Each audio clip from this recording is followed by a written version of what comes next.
মুখ্যমন্ত্রী মমতা বন্দ্যোপাধ্যায় কখন কি বলছেন, কেন বলছেন নিজেই জানেন না। এবং মজার কথা বা দুঃখের কথা হলো এখন আর তার এই বাইটগুলোও ভাইরাল হচ্ছে না, কারণ মানুষ এখন আর মুখ্যমন্ত্রী মমতা বন্দ্যোপাধ্যায়ের এই বাইটগুলো নিয়ে চিন্তিত নন।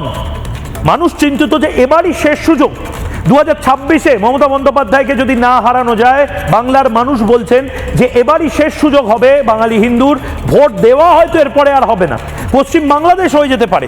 এবার নবান্ন বাঁচানোর লড়াইও, কারণ নবান্নর চারপাশে যদি রোহিঙ্গারা বেড়ে যায় এবং নবান্ন নামটা হয়তো তাদের মনে হবে যে বড্ড বেশি সংস্কৃত নাম, এই নামটা চলবে না, মধ্যপ্রাচ্যের কোনো ভাষার নাম ব্যবহার করতে হবে, প্যালেস্টাইনের কোনো ভাষার নাম ব্যবহার করতে হবে।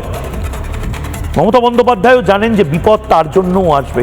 নবান্নর নাম, নবান্নর পতাকা একদিন হয়তো রোহিঙ্গাদের ভালো লাগলো না, বললো চেঞ্জ করে দাও।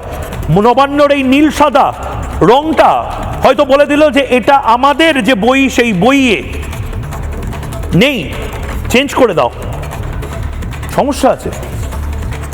কিন্তু আমার মজা লাগছে যে মমতা বন্দ্যোপাধ্যায় এখন নিজে চাইছেন হয়তো বারবার করে রবীন্দ্রনাথ বীরভূমে জন্মেছে এটা প্রচার করে একটা ভাইরাল কন্টেন্ট বার করতে। দুঃসময় চলছে তৃণমূলের, এটা ভাইরাল কন্টেন্টও হচ্ছে না, কেন জানেন?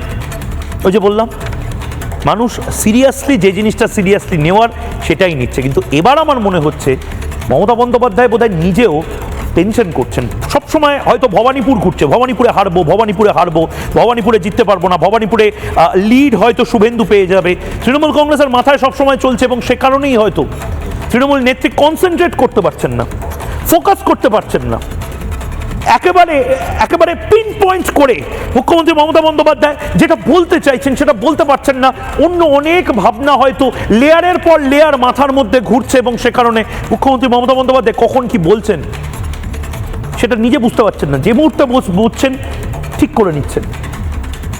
অসম্ভব অশান্তির মধ্যে এখন তৃণমূল কংগ্রেস চলছে।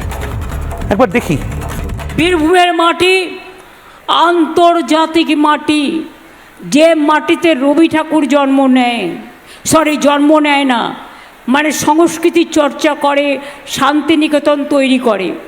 জোড়াসাঁকো ঠাকুর বাড়িতে তার জন্ম, আর শান্তিনিকেতন হচ্ছে তার আন্তর্জাতিক দেবালয়।